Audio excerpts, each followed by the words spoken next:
Welcome to the Thought Brothers. Today is July 10th. I had to take a look at that. 2024. We have a special guest tonight where we do interviews, and we have the person who spearheads Preempt Incorporated. And Wanda Johnson, welcome to the show. I'm going to turn it over to you. I know you, full disclosure, known Wanda for years, done work for her when I was doing my consulting business. Yeah. She didn't fire me. And so here we go today. Wanda, welcome to the show. Thank you. Thank you. I'm so glad to be here today and being a guest on another podcast. Yeah, we have one too. Ours is the Biz of EEO podcast. So my background, you want me to talk about my background? Yes, indeed. Okay, so my background in a nutshell, born and raised Wilmington, Delaware. And I lived most of my years in Washington, D.C. area, the DMV area, where I practiced law there for a long time. And so let me just say I graduated from Delaware State University and Howard University Law School, Howard University, HU, you know, all that. that's our saying, you know, HU, you know. So, yeah. And I did live in Atlanta for about a year, but my boyfriend at the time got accepted into dental school at Howard. So I moved on up to DC and ended up staying there, going to law school there.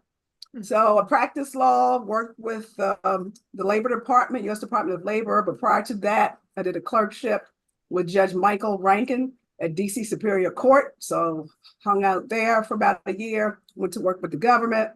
And while I was with the government, what we would do is we would enforce labor law. So we would prosecute companies, government contractors, businesses failing to pay minimum wage overtime, to failing to comply with government contract labor laws, et cetera. Then I switched sides and I defended companies against labor investigations. Then I said, okay, so what am I going to do next? Because I was always on a five-year plan, I think, kind of 10 years. And I said, okay, well, I didn't want to be going to court when I reached a certain age. So I said, okay, why don't I go into business? So all of my clients were government contractors. And then being, you know, in DC, you learn the government stuff. Everybody, you know, the government touches everybody in DC. So I said, okay, so what can I sell? Took stock. And so I said, okay, labor employment background. And so at first I was just thinking a plain old training company. And that's what Gary used to do too. And so I asked God for divine wisdom, and he showed me the name Preempt, which means to act before. And most lawyers love it because most people don't, you know, come to lawyers before. They come to lawyers after the stuff hits the fan, and they always want us to, you know, pull them out of the fire. So anyway, I said, okay, I'm gonna go the entrepreneur path, although I did have my own law practice with a couple of my Howard colleagues. And so created Preempt, graduated from the 8A program, did contracts with the government. We still do some now, but our main focus is really preparing the next generation in civil rights. One of the areas that we specialize in is EEO, civil rights, 1964 Civil Rights Act. And so generally what we'll do, the government would outsource government contracts to us for people to do investigations or do some other EO services on behalf of the government. And then I also coupled it with my labor background, the money side of things, labor economics, and put that all together. And so we train people to become entrepreneurs in the government contracting space, as well as to become certified as EEO investigators, counselors, et cetera, et cetera. And we also still help people to get out of the fire with labor investigations. And I kind of try not to do that too much because it's very, very stressful and it's very, very expensive. So that's why I said I always try to focus on teaching people to be preemptive about this stuff. But most businesses don't. So now what we do, we focus on educating the workers about the labor laws so they can negotiate better payment terms and also tell their employers how to negotiate with the government so they can get more money to pay them, and the company can also get paid better and avoid labor problems. So anyway, that's kind of it in a nutshell. We do it in a very creative way because we are, we're all over social media. We have a podcast, and we even have our own theme song and stuff. So it's kind of unconventional, and we've been able to reach a lot of people from all over, especially all over the United States, north, south, east, west. People have come to us, done very well. One of the programs that we really focus on is helping people get on with the Postal Service, because they issue contracts solely for independent contractors to conduct investigations with them, and then also provide some other services with them. So we coach them up, help them with their solicitation, help them with their preparing for the training and so forth, because they have to complete a training program with the Postal Service before they get their contract, their official contract. No, they get it, because that's kind of like a probationary period. But when they apply, it's like a 4-part. First, the solicitation has to be accepted. Then they go through intense training, and then they'll award the contract. But it's contingent upon them completing 3 cases, 3 investigations successfully before they're a regular contractor. That's kind of it in a nutshell. That's what we do. And we do have a mentoring program for other small businesses that are in the civil rights space, because it's kind of a twofold mission. We help them grow their businesses, we help them be compliant, but we also help them to advance the agenda of the Civil Rights Act, which is economic empowerment. And I think I would say that's the nucleus of what we do. It's about economic empowerment.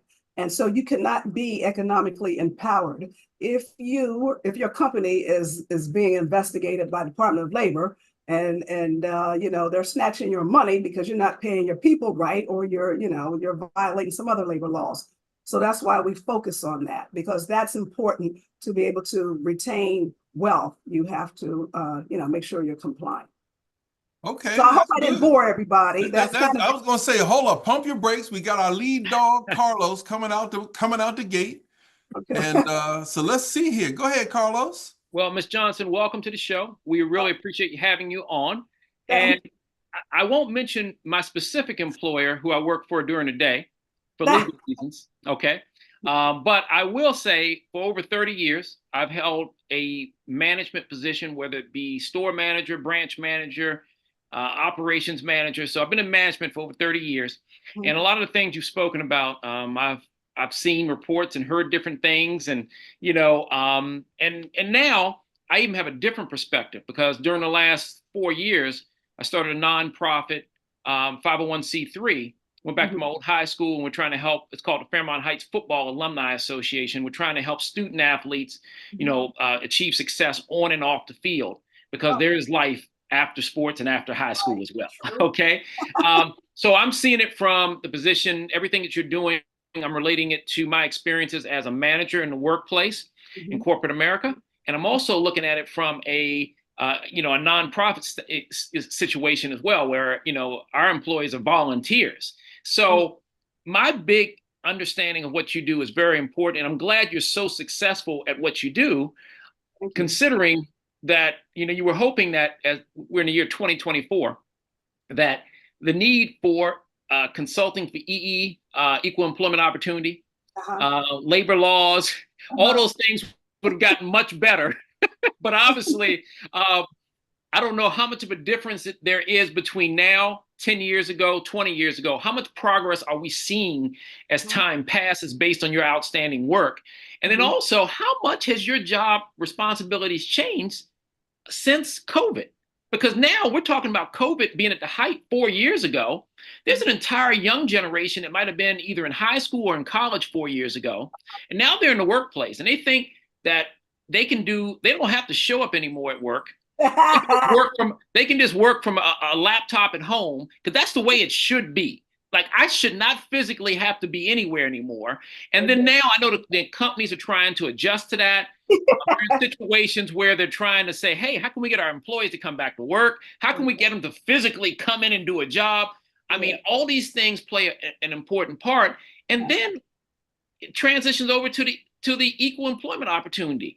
Is that, are we, does the company now look like they're in a situation where they're discriminating against young people? Because most mature adults know they have to come in and work. So it's a lot of things that have happened since COVID. I'm just going to turn it back over to you now.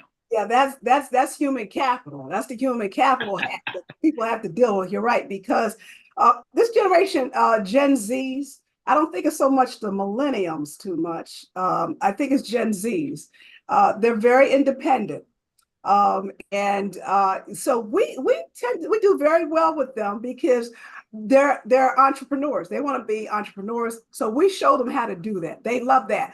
And a lot of companies have to adjust because that's just the way they are. So you kind of got to meet them where they are, and they like that flexibility. I mean, that's their big thing. It's got to be flexible. They don't do it the way we used to do it. And quite frankly, I don't think I could go back to doing it either that way. That's why I'm the same way. I'm sure I could go work for the government or somebody, yes, tomorrow, but I don't think I could live like that. I just can't. I'm a creative person. So I have to be free to create, move, and that's it. So now, but it's interesting because the government's going through that as well. Those people are not coming back. So they've had to adjust. We do a lot of work remotely. We are some of the investigators that work with us everybody, they interview people on Microsoft Teams.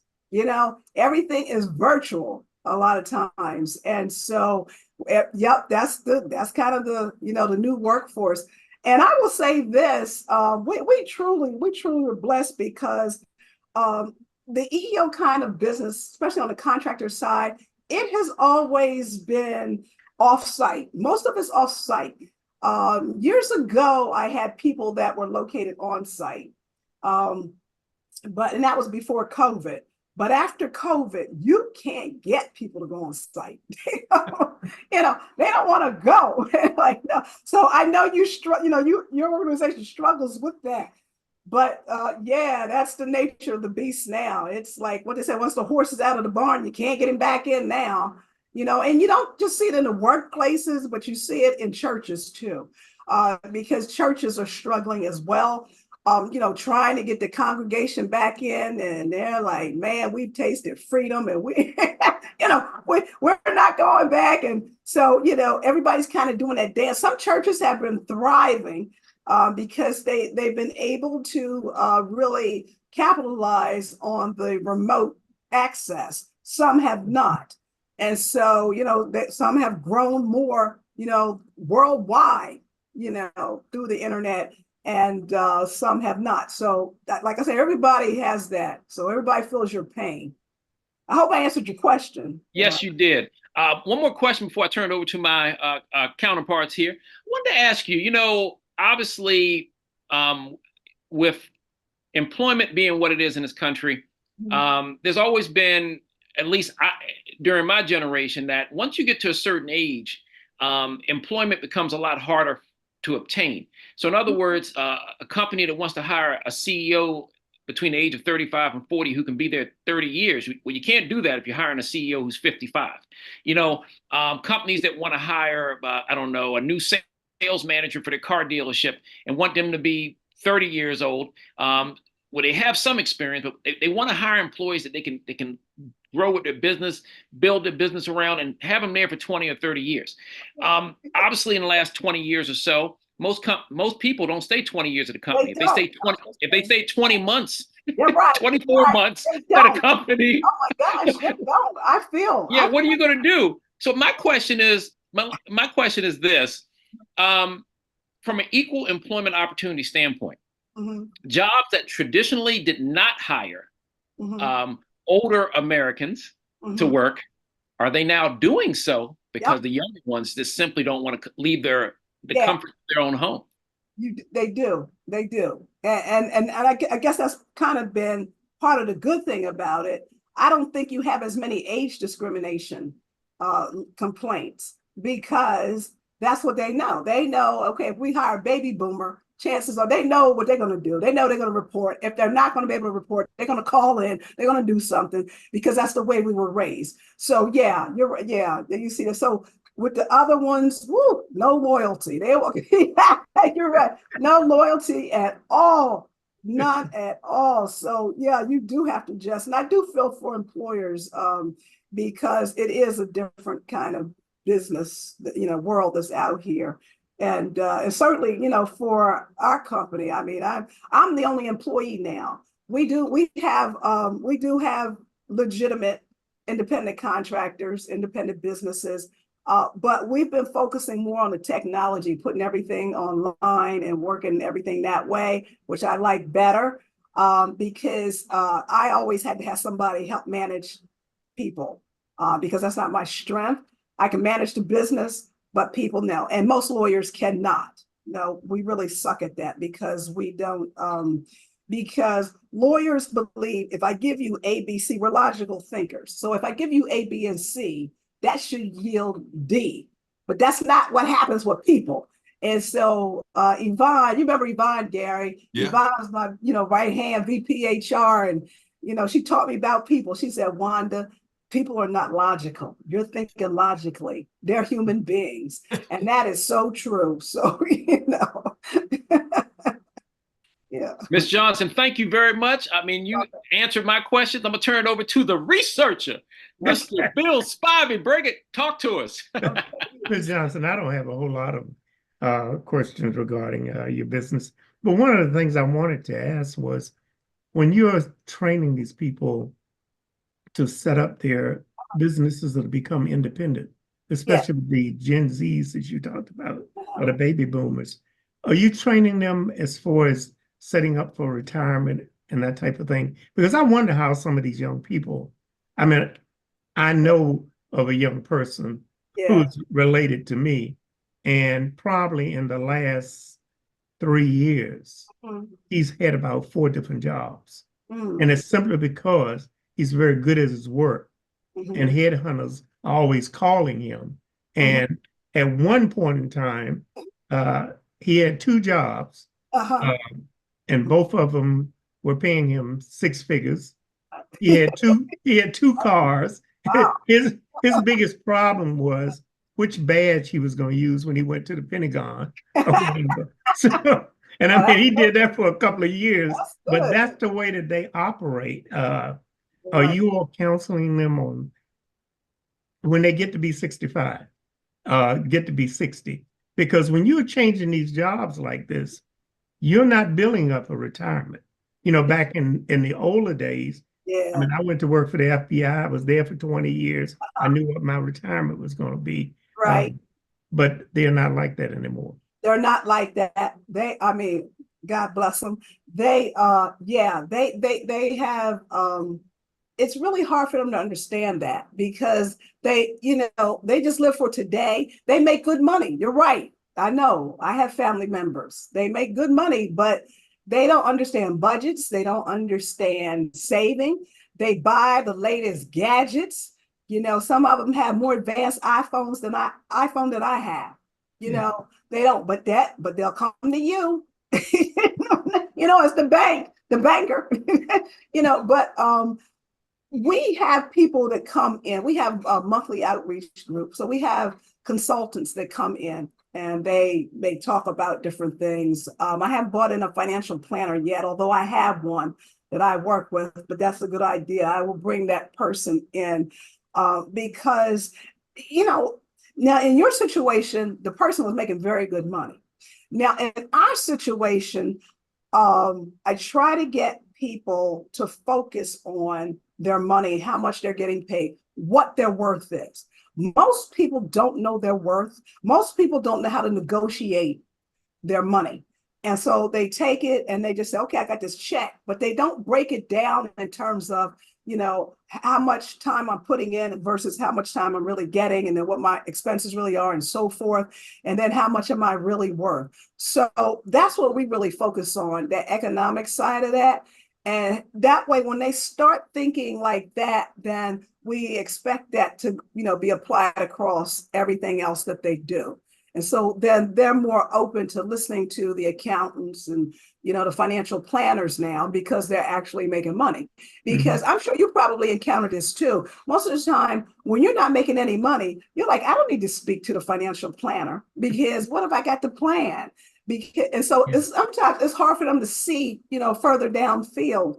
But once you start showing them, and believe you me, it is a struggle because most people don't believe in their worth. They just don't. And so they act like talking money is taboo. And most people are very uncomfortable talking about that. I ask myself, well, how much money you plan to make? Well, okay, I think maybe this or that. I'm like, look, let's back into some numbers. How many hours are you putting into this? How much are you getting paid? Now, if you got a deficit, then something's got to happen, So that's what we really try to do is stress talking money and breaking it down more. And like I said, we have a seminar coming up, I think next week. I told people about it. I don't know who's going to register, but it's about, negotiating your pay, independent contractors, investigators, how to negotiate your pay to win. And so I tell them, I said, okay, so you're government contractors. I said, you got a lot of power, but you don't know how to use it. So we use like the laws to show you how you negotiate with your employee, your contractor to, get better pay. And then we work with like a GSA and them as well, because we have a GSA schedule. And, we are always like, updating our rates and things and talking with them about, what the law is regarding XYZ. And they know the law. But the thing about the government, what they will do, their job is not to educate the contractor. It is not at all. And so I'll see things that I did not see when I was practicing law. But when you're a government contractor, that stuff's up, up close and personal.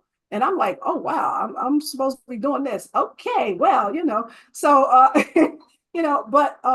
yeah, so I think the more we educate people about money and make them more comfortable, hopefully get more comfortable, then I think they're more apt to be open-minded to, putting away some money in a financial plan. Absolutely. Yeah. I was the same way, when I wish I had put away more. I was getting ready to say the same thing. Everybody else, like Bank of America or whatever. And I said, boy, I wish I had that money because I would have, put that in my my IRA. Yeah. So yeah. Yeah. CJ, you good? You ready? Yeah. Yeah. My question was more broad, just based on your expertise and experience, but I was doing some quick research, trying to put on my Bill Spivey hat for a second, do a little quick research here since I don't have my laptop here with me. But according to recent polling, between 50 and 85% of people dislike their job. What do you think about that? And do you think that is a recipe for a healthy society? That's a very good question. 50 to 85%. You know what? I can see why, because and it gets back to which Carlos's question earlier, is after COVID, everything has changed. I mean, so I think people are struggling to adjust and to the new workforce. And so for employees, I can understand them saying that, because they want even more flexibility. I mean, that's just the way it is with employees. I mean, really, the more you give them, the more they want. I mean, it is. It's just like that. And so after COVID, because everybody got used to being off site, the flexible hours, working, whenever they want, doing everything. If they're put back in an environment where they can't do that, they're going to hate it. They're going to, and the federal government's going through that now as well, because people, they're not going back on site, and people have been threatened. Corporations have been, threatening a lot of folks and everything, trying to get them back. But if they have to go back because they need the money, then they're not going to be happy. They're just not. And sometimes with some people, no matter what you do in life, you can't make them happy. And I had to learn that. You'll kill yourself trying to make somebody happy. But I think with some folks, there's a hole inside that they have to deal with. And, to find some kind of happiness. And if they don't deal with that hole, they continue to be very, very hollow. So Yeah, I definitely understand the COVID aspect of it, but you think that the most of the sentiment started just with COVID, or what would you say to the people before COVID started? Because I no, understand where that's coming from, but I yeah, think a lot of people hated their job before COVID they as sure well. did. Of course, that's what I said. Yeah, okay, put it bluntly, really, people would not be happy even if they work with Jesus Christ. They would sit there and say, well, Jesus, I didn't get this, I didn't get that, I didn't get that. That's just people. That's the nature of the beast. It's the truth. They just wouldn't. Right, people have always been like that. SHRM, I'm a member of SHRM, Society for Human Resources Management.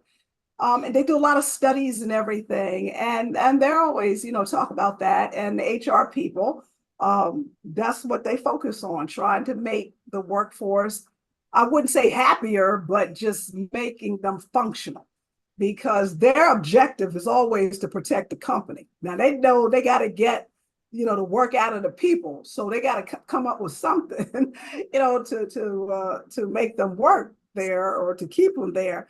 But they know too, at the end of the day, you can only do but so much. You can pay people good money and they're still not happy. And so that's just like I think that's a continuum, with people always complaining about jobs, except I would dare say, I'm sure back in the, 50s, they weren't complaining. People were happy to have a job because there weren't many jobs around. And then too, if you look at the current, economically, look at the jobs too, because back in about the 70s, when you had all the car dealerships and everything else around, people had good jobs, great jobs. They didn't have to go to college and they made good money. They had great benefits. They had everything. And then, all that went out the window. And so now with a lot of these jobs, people are working very, very hard and they're not able to make ends meet. So, and that's why that's why I think we have more entrepreneurs, because the game changer for entrepreneurs was the health insurance, Obamacare. When Obamacare was passed, then now people could purchase health insurance through the exchange. I was one. Because prior to that, the health insurance was extremely expensive. So nobody wanted to start a business if you didn't have health insurance. So, yeah. So now, because we can get health insurance, everybody can get health insurance through the exchange at a reasonable rate. You have more people that are being, are entrepreneurs, they're independent contractors.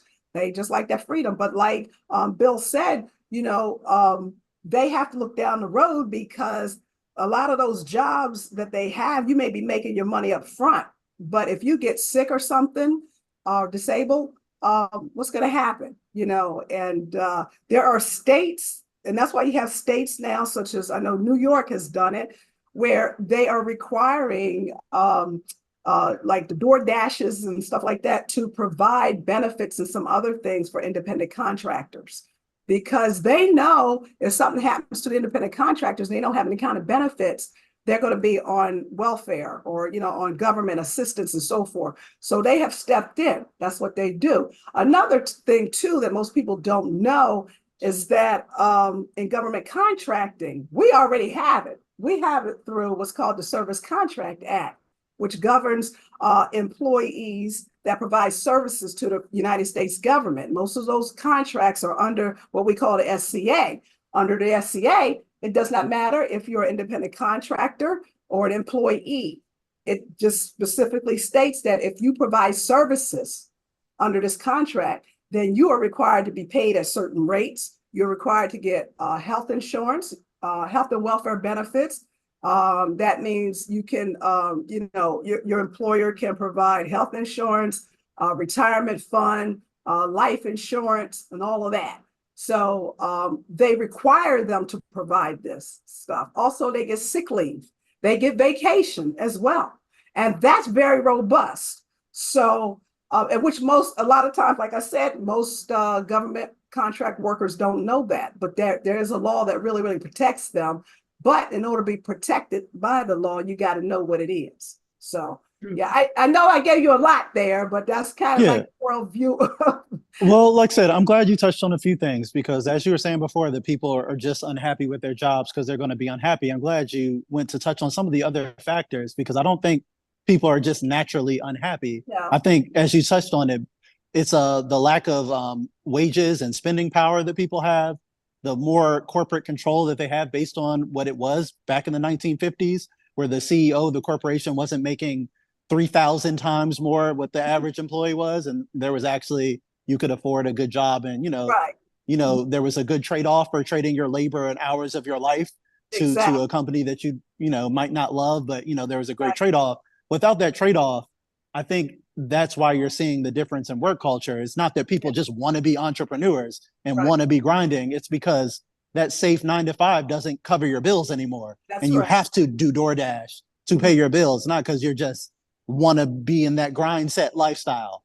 So I mhm. think those are some factors on why people hate their job. You touched on another one. Maybe a system where someone's health insurance is tied to their job is not Yes, a great system. When people take jobs based on just trying to get health insurance right. in other countries where that's not a thing. Most every other developed country, as well Right. as we talked about vacation time, Right. child leave, where other countries have robust Right. vacation time and things like that compared to what we have here, Right. where the Yeah. American worker is uniquely exploited. And I Yeah. think that is why that 85% number tracks pretty Right. well. And Yeah. COVID kind of highlighted that Yeah. more because a lot of people realize that, hey, they don't even need me to come in here, yet I'm wasting my time at this job, doing some busy work and things like that. And it kind of exposed who was doing all the work, where the essential employees were the low wage workers who have to risk your life to go into work, while the CEOs were big chilling and Mhm. were able to ride it out in their offices or home offices, while people went on the front lines to make profits for them. And I think people are going to have a hard time forgetting that. So I think it's just some other factors, but I'm glad you were able to go in some more detail on that. So thank you. Mhm, mhm. Yeah, yeah. Something else you just mentioned too. How old are you, CJ? You're Generation Z. I'm a millennial. I'm 33. You're millennial. You're a young millennial. Okay. Yeah. Okay. Yeah. Because yeah. See, and that is how you all. That's how you see it because that's the way it is. Um, the other thing I was going to say, you hit another key point. It is the wages. And that's what I try to impress upon people is knowing your worth. Because I do see a lot of exploitation in terms of what people get paid. And it's not just a black white thing. It's a money thing. Because some businesses mistakenly believe, especially in government contracts, I have to bid a contract low as I don't know what to win it because that's the only way I'm going to get it. And then when I get it, I'm going to pay low wages too. See, what people don't understand, the government really is not set up like that. But they will take advantage of you if you come in with a low bid because these laws are out here to keep the wages higher so that the workforce is taken care of because they know to get good workers, you've got to pay them right. You've got to provide the benefits and all that. But see what you got going on with the government. You've got a lot of vendors that are out here that what we say are not in compliance because what they do, they bid low and then they pay people, a certain amount. And I know it's not like we see it in our industry. And that's one of the things I've been speaking up about. And I keep telling people, I said, look, yeah, okay, I'm an entrepreneur. Now I got a training course for you. I said, now generally, if I'm working with businesses, I charge them, I'll say $400 an hour, but if I'm working with you, I've got a webinar I put together and I'm not gonna waste a lot of time, but I got a $199 webinar. You take that and then that way you know how to negotiate, how to lift yourself up and make sure you're being paid correctly. Most of them don't. The head's in the sand. It's like, well, I'm getting this money, da da da da da. Yeah, but you're getting jacked. So, so all people have to educate themselves, to make sure you're negotiating the best deal for yourself. And I don't see that happening a lot of times. And another thing most people don't know with the overtime laws. Okay, the overtime laws were really set up as a penalty. People were not supposed to work more than 40 hours in a week, period. So back in the day, they said, okay, if you're going to work people over 40 hours, then you're going to pay them time and a half, right? And so, because it was supposed to be a penalty, but most people don't know this. But what has happened, companies have continued to do that, to continue to burn workers out, make them work overtime, or they have these exemption laws where some people are exempt from overtime. They're paid a certain amount and they can't get overtime. So like if you have somebody in management that is working, maybe working 50 hours a week as a manager, they said, well, your salary's high enough. So and you're under this exemption, so you don't get overtime. So you have to know, like I said, how these laws are working, and you got to know what your worth is. And you got to look at the big picture and say, okay, I'm putting in all these hours. Who's going to cover these extra 10 hours that are on the table, that I could have been making something else or whatever. So, yeah, so that's why I said a lot of times people miss it, but the labor laws really are set up to empower people, but people don't take advantage of it, And so, like I said, every opportunity I get, I try to, educate people about it. Like I said, people in our network, because a lot of them come in, and these are professional people, fairly educated. But in terms of negotiating, talking about the money and understanding economics, that doesn't happen. And so I had a situation, and it's not just, this person was highly educated. She had a situation, and it was a vendor that owed her quite a bit of money. And she told me, she says, well, I got a new job, and it's in a profession, and I'm sure she's going to be doing well. She said, but this company owes me X, Y, and Z. I said, really? I said, okay. So this is somebody had taken, some of our training, whatever. So it was one of our customers. I said, okay, so this is what you do. So I said, okay, I'm gonna give you 3 options. Okay. And so she took that. I said, she sent it to the company. And she told them, she said, if you don't do 1, 2, 3 by the end of this week, I'm going to go forward with it. And by the end of the week, she had all her money. But most people don't know that. So they don't know what the rules are, the laws are, to leverage it to get you what you need. And most people would just say, okay, I'll just go away because I don't want to start any trouble, and I don't want to go to the government, and I don't want to do all this. But it's so many different things you can do before you actually launch, is what we say, the nuclear option. But it's a lot of things you can do to get that money. And that's, so. Yeah, and I'm glad you mentioned some of the ways that the corporations, because as you say, a lot of the workers don't know, and there's a culture of intimidation at a lot of corporations, but the companies know for sure. You talked about one thing, I see it a lot against with lower wage workers, is when they offer you said it yourself, they offer you a salary, but that salary is equal to whatever the hourly wage would have been. They're only giving you a salary, so you never make overtime. So they can work you 60 hours a week and not pay you overtime. Similarly, they have made it pretty much a standard practice at a lot of places, hiring people and then working them 39 hours a week or 39 and a half hours a week in order to not pay them as a full-time employee. You're working part-time hours, you're not working full-time. So therefore, you don't get the full-time benefits. You work 39 and a half hours a week though, but you don't get the benefits that a full-time employee would get. Even if you do work overtime or things like that, then you end up working over 40. But since you're officially working 39 on your schedule, guess who doesn't get health coverage, but still gets to work like an employee? Companies employ these type of tactics all the time. They do. And that's why I said, what they say, remember that Sims commercial the DCR used to have? Yep. They said educated consumer is a smart our best customer. Our best customer. Educated consumer is our best customer. That is true. Because here's the twist on the salary. Salary, when people pay on the salary, there's more to it. And they're cheating too, because the exemptions, you get paid on a salary basis. That's one piece. But you also have to have certain duties to go with that.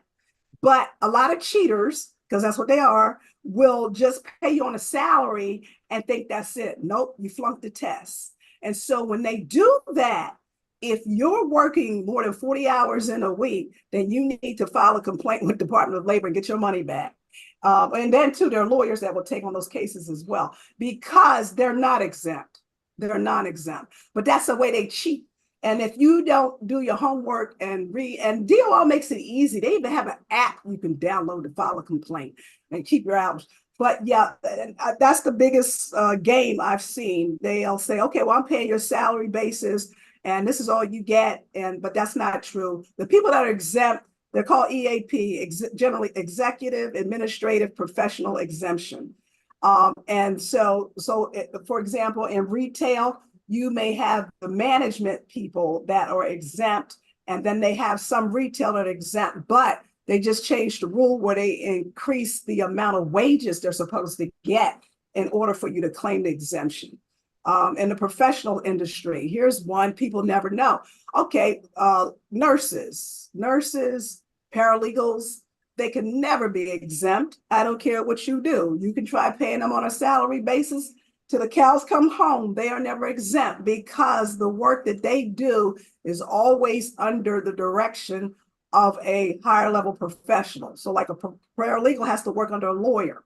So therefore you don't make independent decisions and so forth, which is one of the requirements that you have to meet in order to be exempt under the FLSA. So a lot of people don't know FLSA, Fair Labor Standards Act, and like I said, the EAP exemptions. We've seen that a lot. Like I said, I used to work with wage hour, DOL wage hour as well. And we see it a lot in the, the home aid industry. Oh yeah, that's home health aides. Yes. Matter of fact, what we do, we set up technology where we have all the cases from EOC, DOL. They come, when they post them, they automatically feed over to our website. They also feed over to our LinkedIn page. So we're constantly posting that content out there so people will know. And so they do press releases, like, when they just pop somebody for, failing to pay overtime to, like I said, the healthcare workers and stuff like that. They get it out there. And so do we. Because like I said, it's misused, and DOL knows that a lot. I mean, you'd be surprised at how much in back wages people get back. But it's like Bill said too, if you don't know what to do with that lump sum of money, you're going to end up spending it. But generally, the average back wage bill, I would say, is at least $10,000 or more per person. I've seen that. So when companies get investigated, you talk of $50,000 and up, they're going to have to pay. And when you have government contracts, that's the thing about government contracts people don't understand, because you always hear people always talk about, get the contract, get an 8A certification, get this, get that. Check it out. So here's the thing. With government contracts, DOL is the most powerful agency out there. They are up there with the IRS. Actually, in some instances, they got more power than the IRS, because if somebody files bankruptcy, wage claims are super priority. So they can't get rid of it. They got to pay it. Whatever money they have, it goes to the workers first. But anyway, in government contracts, when you're underpaying workers and, DOL finds out about it, all DOL has to do, they have immediate access to all the records. They can see stuff and they can figure out, and everything is, done through technology now. They can quickly figure out how much you owe in back wages, and they will tell you. And if you don't pay it, they will tell your contracting officer, that contract over there where such and such is owed, $100,000, you giving us that money right now. They can take that money. You don't have to have a hearing or nothing like that. DOL can tell them, withhold that money now. They'll give the contractor the option of paying the bill. But if they don't pay it, it's okay, fine. All right, we're just going to send a withholding notice. And when the agencies get that withholding notice, they have to immediately send that money over to DOL. And they'll tell the contractor, hey, there's nothing else we can do, because they have a lot of power. And so, but most people don't know it. And so that's why a lot of times people get jacked. And like I said, I represented, I prosecuted people and I've defended companies. And I've recently, this year, I'm still in it, helped a company negotiate a settlement with DOL. And You know, they're like a pit bull on a pork chop, as they say. Once they get a hold of you, they don't let go. And they call, yep, hey, what's going on with the company? Are they paying? I'm like, as far as I know, but yeah. So so that's what I said. There's a lot of power out here. There's a lot of information out here for workers. They just have to take the step of educating themselves. And so sometimes people will say, you know, some of the people that work with us, they'll say, oh, well, you know, such and such, they don't have, you know, they don't have any money. I said, people have money for what they want. You know what those iPhones cost? Get me back to the iPhones, you know. And here, when we charge somebody something like, you know, $200 so that you learn how to negotiate better for yourself and you know what the laws are and so forth, you know, I don't take that. I mean, you know, I'm like, that, you know, you got to pay something. You know, I can't go to the grocery store and, and say, hey, you know, we give me some free food because, you know, my client's not going to pay me anything, you know, so. Wanda, Wow. let me ask you something. I've been out of the government for a minute now, but back in the day, certain government agencies, they did not pay overtime. They gave you what was called comp time. Yeah, comp. When you worked over. And Right. then you caught hell dealing with them to take the comp time. Because Yeah. you may have 40 hours of comp time and you Yeah. tell your boss, I'm taking off the next week. Well, you know, you got this case and you got this surveillance and blah, this and blah, that. Is the government still ripping people with comp time? They probably are, but it's really interesting because even with all the comp time rules, they have strict requirements about that comp time because generally they don't like for you to accumulate so much comp time. DOL does. And so, and I know even on the private sector side, that comp time generally has to be taken within the pay period. So if you have a 2-week pay period or something like that, it's supposed to be taken within that period. And then they have limits on what you can carry over too. And so now I haven't looked at that lately, so laws always change. But like I said, I know there are requirements. And even with the government, their FLSA rules are slightly different, but nonetheless, there are still, there's still requirements regarding the comp time. It's not supposed to be, it's not supposed to take the place of, what's that, leave, the PT, the other one. Yeah, the paid time off. Yeah. Ms. Johnson, I wanted to ask you one more question. I remember, so I don't want anybody who's associated with my current day job, which I won't mention, to be offended by this next question. I am asking this question based on something that happened in the early 2000s. And I took a management job in the early 2000s. And, you know, I interviewed and got a salary that was a couple $1,000s higher than the salary I previously had on another job. So I felt like, hey, I was getting paid the right amount. You know, I was like, this is good. I later found out, because they have that disclosure, you're not supposed to disclose your salary, but I overheard a couple of managers speaking about their salary and found out I was, one of the managers came up to me and said, didn't you get what we got? And I said, no. She said, you are just so drastically underpaid. And I noticed that recently, I guess in the last couple of years, yeah, exactly. This is real. I guess CJ, hopefully you can hear me on this one too. That during the last couple of years, there's been some laws that I think I'm reading here. While asking about your current salary is legal under federal law, there are 22 states and 21 cities and localities where salary history inquiries are prohibited. So in other words, what I'm saying is, because they knew what my previous salary was, they set their current salary they were going to offer me based on that, so I would bite. But they didn't offer me even an average salary for the position.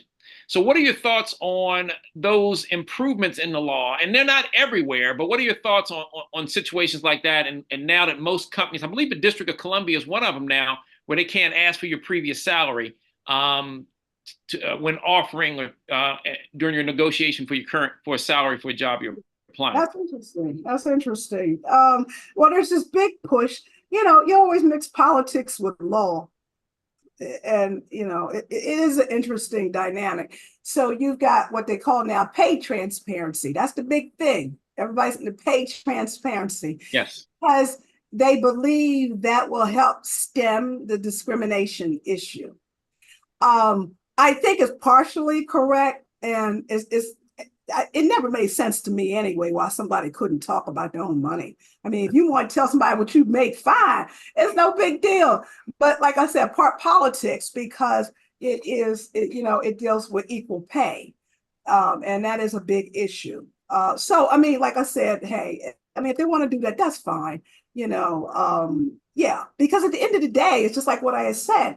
People really need to negotiate their own salaries and things, and they need to do their research and they need to get trained. Because I think it was, I read somewhere Warren Buffett once said, that in order for people to advance their careers and their money, they need to invest in training, and that is so true.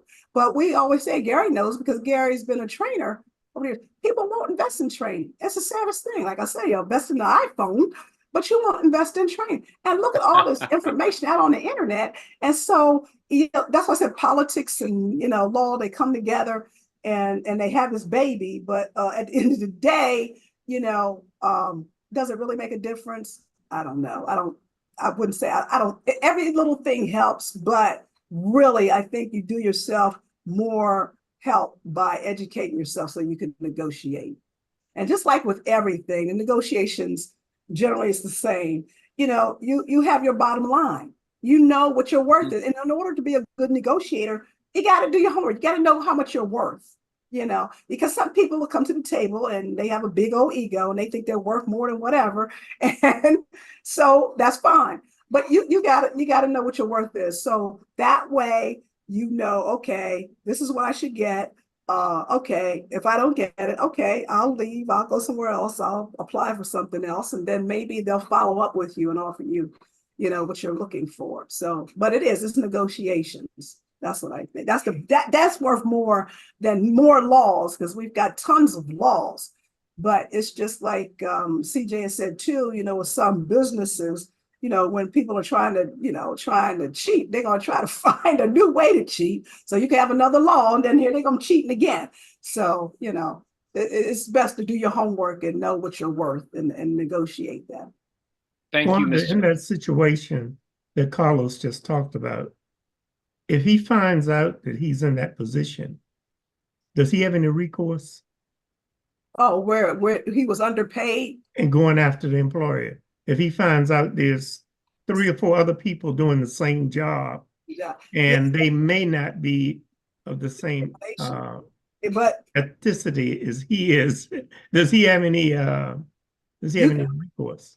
You could always, as they say, people can always file something. You can always file something, question. And discrimination is really, most people don't believe this because they kind of get us confused with diversity a little bit. But discrimination is based on the law. It's very difficult to prove. That legal standard is a beast.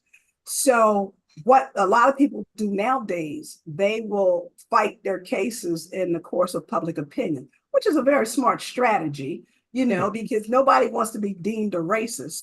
Although some people are and stuff, but but it is because you have to show, like with him, it would be disparate treatment, that he was treated differently, but his salary was lower based on his race, and so you have to prove that based on documentation and so forth, and looking at the numbers and look at the non-Black employees or whatever.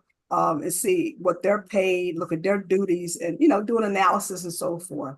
So you could always file it, and he could have, but you said it was 2000s, right? Yeah, it was a long time ago. And one other thing I thought about too, and I got all these questions based on this 30 plus years of management history. One thing I've seen over the years is that from an ethnicity perspective, that there are a lot of, I can say, non-minorities who by the time they're 30 or 35 years old are senior level managers, district managers, regional managers, again, like 30, 35, okay? And then if you look at, and there are people of color in positions with several companies across the country or whatever, et cetera. But if you look at them, they're like 50, 55 or 60, like they got to that level, but it took them an extra 20 years to get the same opportunity.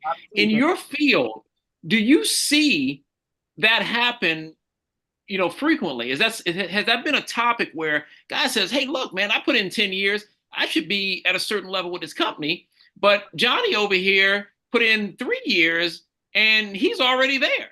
And how often does that come up in the 2020s? I will say this: I'm more entrepreneur than lawyer nowadays. So I would have to base on what I see in the government. Okay. Because, our people have investigated complaints and things. I don't see that as much. That is more, because the government is different. I think the government, even though they have their issues, I think they tend to be fairer on the pay side than private sector. You're right. I think because what you're describing is more private sector. Private sector is, they because they do a lot of shenanigans and things. Things like that. Right. I can see in corporate America, a lot of people, they're probably about 50s when they're getting X amount of money, and the other young ones come in and that brings me back to, that's where diversity comes in. What they call DEI now, I guess, diversity, equity, inclusion.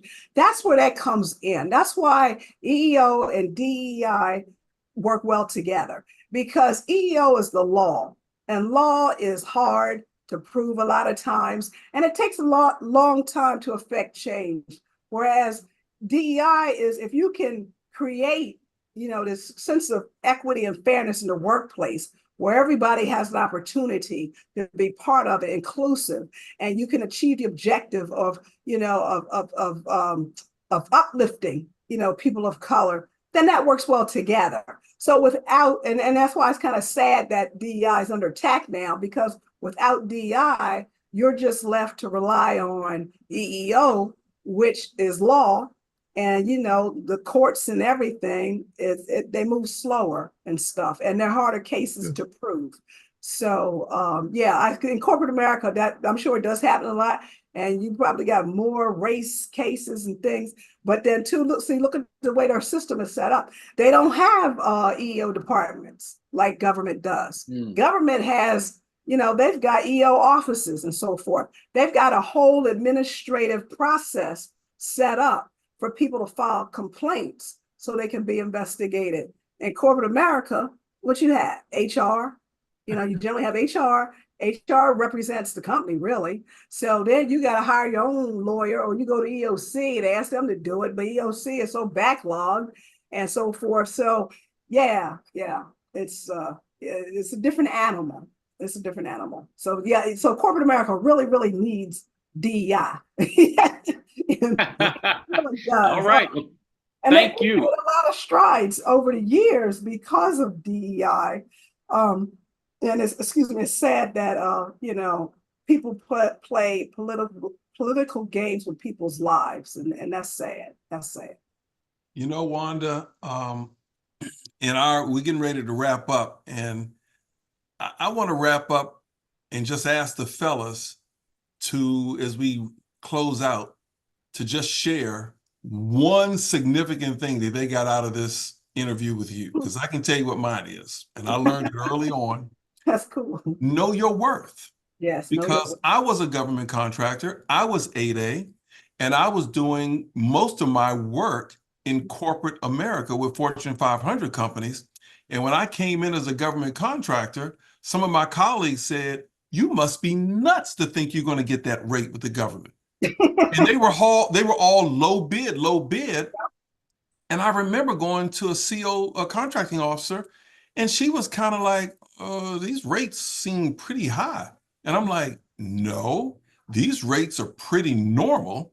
And I had her, and she went out and she checked 7 references in Fortune 500, and she saw that the government was getting a discount, even though they thought, this is 20 years ago, I was getting $3,500 a day, and I was charging the government. I said, well, this be like $2,500. And they're like, oh, that's too much. Until they went out and did their research, and they're like, oh, okay. And I got it. I got my rate. I see. Yep. I got my rate, but it was know your worth. Worth. And I have to, give some credit to guys like Bob Flowers, Yep. you Bob, know, contracting officer. Yep. contracting officer. Yeah, I took his courses. Yep. Kevin Duncan, helped, and they helped me, and I learned. And I'm like, you know what? That's I right. ain't lowering jack. This is what I'm worth. And you're right. Yeah, and that's true. That's why I said it's so sad, because most of the small businesses that come into government contracts come in with that funky low bid. And I'm like, you know what? You need to read the FAR. You need to read the Federal Acquisition Yes. Regulations. Now, you don't have to know the whole thing because it's a lot, but no pricing. Read that section, because it talks about that. It's like, workers need to get a certain amount of money, so our rate should be fair and reasonable. That's GSA. That's the mantra, fair and reasonable, not low bid. Like I was talking about the Service Contract Act. That was created. If you read the congressional record, when they enacted this law back in the day, it was created because government contractors were low bidding. And so, they said, hey, look, we can't have the government being a party to oppressing workers' wages. So that's why you got the Service Contract Act. But these dummies that come into government, they're low bid. No, I got to back into these numbers. I got to have a low bid. I got to have a low bid. Nobody wins. And it's so sad. I think I mentioned to you, Gary, that Kevin, like accountant, had told me, he had a client once say, hey, I need to back into these numbers, by 5 million or some contract. So, because we need to win it and so forth. And Kevin said, well, that's pretty low. He said, yeah, but, we'll win it. Well, the guy bid low, and I'm paraphrasing because I know I'm leaving some stuff out. So he bids low. So the government comes back to him.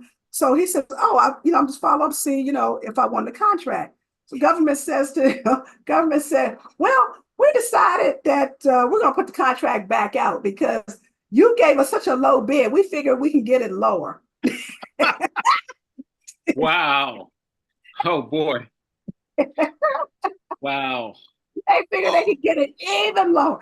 So that's just being foolish, but people do it, and it's just annoying because, like I always said, with that low bid crap, because DOL is going to hear about it, and when they find out, and a lot of workers are very smart. They know they probably got them on speed dial, but when DOL gets wind and they come to you, they don't care where you get that money from. You're going to pay them wages. So, and then it's a whole lot of things that people don't know regarding negotiating and getting some of your money back. And that's knowing government contracts, because there are legal things that happen, and sometimes you may pay an incorrect rate. And so you need to know how to try to get that money back and so forth. So that's where, like I said, knowing your worth, knowing the business and how this thing works. So that's a good point, Gary. That's very, very good. Very good. All right, Look, I don't fellas. know if mine is any different than what Gary said, but I was just going to say, educate yourself. I mean, on the negotiation process, salary process, the benefit process. I mean, that's pretty much similar to know your worth. But yeah, you got to be educated walking into a room. I mean, they're trying to find the best candidate for their company or organization. You need to make sure you do everything you can to find the best company or organization for yourself. So the only way to do that is actually to educate yourself prior to walking into that room. For the young people, if it's a virtual interview, please educate yourself prior to signing on. Okay, that's what I got. Wanda, I look at Shannon Sharp. He has this podcast, and the other day he had Country Wayne on. I don't know if you know who he is. Who? But Country Wayne. Country Wayne. Yeah, he has these skits on Facebook, and he just makes a ton of money. But the point of it is, what I wanted to say was what I got out of this, and young people should think about it. He said, invest in yourself. That's right. And a lot of times you brought up the point. These young people out here, they don't want to invest in themselves, but they will bust their ass, excuse my French, to get that iPhone. That's right. To get that Mercedes so that they can front, or to get that Gucci bag. And so what they need to do is they need to know the law. Yeah. If you know the law, you can survive. If you don't know the law, these people are going to take advantage of it. That's right. And That's many of these companies, I don't know if it's as prevalent today as it used to be. But what they would do is that 25 or 30-year-old, they would bring in and have that 45-year-old to train him. Oh, yeah. And within the next year, he is his boss. Yes. So what you need to do is invest in yourself, pay the $200 that you charge to know the law. That's and right. It's a small price to pay to protect yourself. That's right. Yep. Good. Yep. Very good. Yes. CJ, Yeah. what you got? Yeah, I don't have much to add, other than to echo what my thought brother said here. Educate yourself, protect yourself from wage abuse, and from having your labor stolen from you, as is common practice here in the United States these days. And just thank you for coming on and sharing your knowledge with us. Okay. I enjoyed it. Wanda, how can people get in touch with you in terms of your website? Give us a shameless plug. There we go. There you go. Okay. So in the back, you see Preempt. So Preempt Corp, right? That's it. Preempt. If you Google Preempt Corp, you'll see us. We're not on Facebook. We don't do Facebook. We do LinkedIn. We just got on TikTok, Instagram, and YouTube. And we have a podcast called The Biz of EEO. Biz of EEO. So, of course, EEO initially was twofold: equal employment opportunity, that's the law, but it also stands for equal economic opportunity. And that's even bigger because that really was the genesis of the civil rights law, the 64 Civil Rights Act, which is about economics. So we always like to put that foremost and up front. So yeah, so you can follow, if you Google any of that, you'll find us there. And that's preemptcorp.com. Okay. All right, folks. You could do the dinosaur day and call us at 202-434-4544. Thank you so much. All right, that's Wanda Johnson, the driving force of Preempt Incorporated. Thank you for being here. Yeah. We are the Thought Brothers, and until next week, we are out of here. Hang on, Wanda, for a few minutes. Thank you, everyone. Good night. All right.